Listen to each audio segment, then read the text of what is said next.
I'm with John Peterson, VP of Enterprise Product Management at Comodo. Welcome, John. Thank you. It's good to be here. John, everybody associates Comodo with digital certificates, and yet Comodo's doing a lot in the malware space. Tell us about that. Yeah, that's right. So Comodo is known for being in the certificate world. We actually are the leader in SSL certificates. We are now the #1 certificate authority in the world. But one of the things that we also do is malware prevention. So over the past year or so, we've been kind of ramping up our technology and our marketing efforts to get the message out a bit more about what we do as it relates to malware protection. What do you see in the world of malware? It's obviously still with us. We've been trying for a long time. Well, we clearly see an increase in the rate of malware creation. I think there's a statistic that said about 84 million new pieces of malware were just generated last year alone. So, and that's largely because there's a new strain of existing malware that continues to happen. And whenever this new strain of an existing piece of malware occurs, you end up having a lot of unknown or zero-day malware. So that's one of the things that we're seeing is the trend in the rate of malware creation. That makes it, of course, very, very hard for security vendors to keep up with. And the attackers they have automated systems to spin up that many versions of malware every day? That's right. So it's no longer, new creations of malware. It's really new strains. There's a lot of automated tools. In fact, there's in the black market, you can actually go online and purchase malware kits, and you can use these malware kits to create kind of customized versions of the existing malware. So that happens a lot. Wow. What's Comodo's unique take on this? Well, we took a look at the problem, and we see that malware always starts off as an unknown file.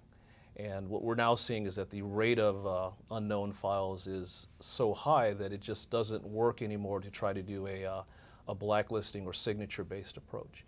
So what we're doing is taking this new approach. It's very clear on how you treat a known good file, you allow it. And it's very clear on how you treat a known bad file, you deny it. But the question is, what do you do about an unknown file? And there's been approaches lately to kind of take these unknown files and then run them in a sandbox.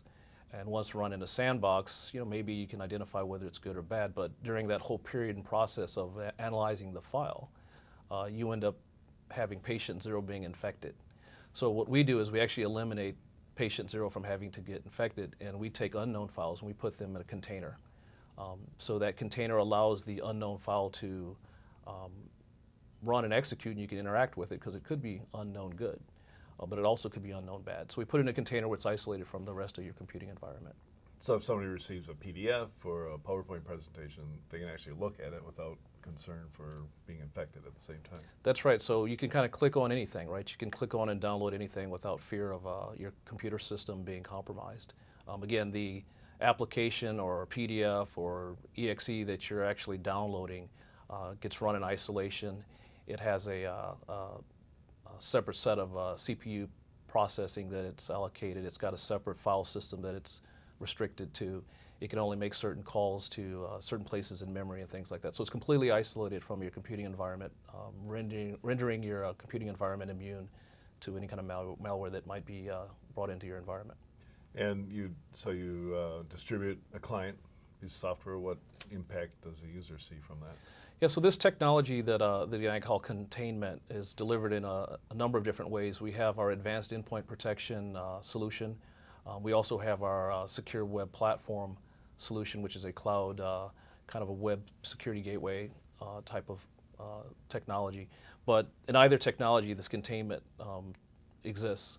And with the endpoint side of things, it's a very, very lightweight client that takes up about 10 meg of RAM and doesn't really cause any performance issues or anything like that.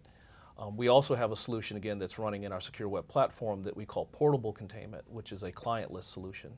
So if your computer is going through this cloud proxy, the cloud proxy will analyze the file in flight to determine whether it's known good or bad. And if it's unknown, it'll wrap that file in flight and then send it on its way to the endpoint. Do you see an opportunity to displace these, separate sandbox solutions that certain vendors are selling? Yeah, I think sandbox technology will always have a home. Clearly, there's opportunity for us to displace it, but I think there's also opportunity for us to augment it. If customers have chosen a sandbox solution and they want to stick with that, they can, and they can augment that sandbox technology with containment technology. Containment is like a cousin to sandboxing. It's a little bit different, it's a little bit similar. Sandboxing, again, is analyzing a file to determine its true state, whereas containment is actually putting a file in a container and allowing you to interact with it, but keeping it isolated from the rest of your computing environment. We do both, right? So it's up to the customer on how they want to deploy, but we don't have to completely replace in order for our solution to exist.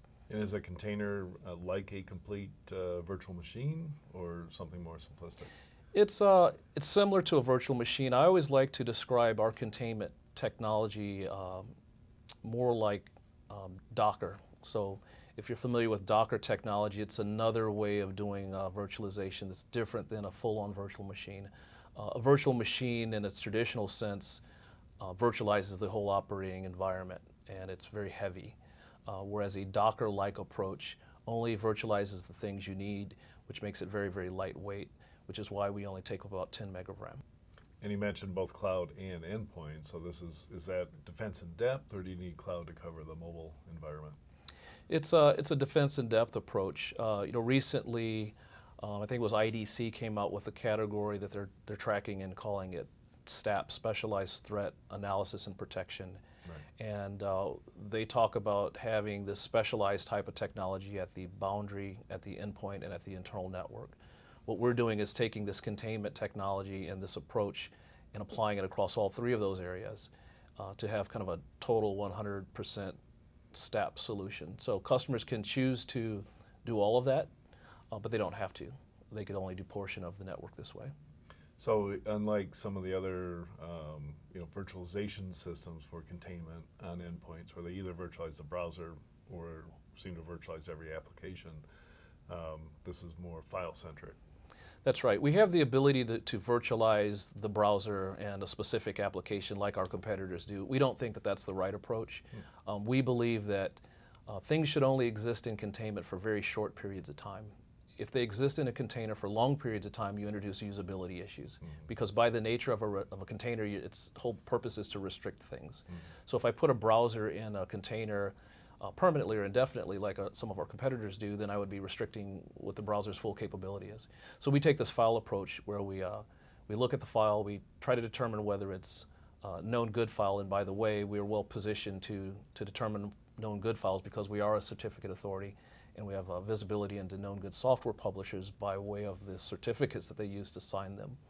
But we also take this approach of looking at known bad, like traditional antivirus technology does, and then in the event that it's completely unknown, that's when we put that file in the container, and then we try to release it from the container as soon as we get a verdict back from the sandboxes. Again, I mentioned earlier, eliminating patient zero, that's how you do it. How are your early customers responding to the offering? Responding very well. We've had one customer that we're very, very close to, a very large enterprise, can't mention their name, but they've been running the technology for well over a year now, and we check in on them periodically, and every time we do, they say they haven't experienced any more malware outbreaks since they've deployed Comodo. Wow. And is this something that would also displace traditional antivirus, or at least get you down to, hey, just use Microsoft Essentials? Yeah, actually it does. It does have the ability to displace traditional antivirus because we do the old and we do the new. So we do antivirus, we do firewall, we do host intrusion prevention, URL filtering. We do all those legacy things that a traditional endpoint security product would do, but we've augmented that with this containment type of thing. And some of our competitors, they're just going down the path of doing the new stuff and not the old stuff. So we can actually work with our customers and leverage their existing budgets that they have for antivirus and give them the new capabilities.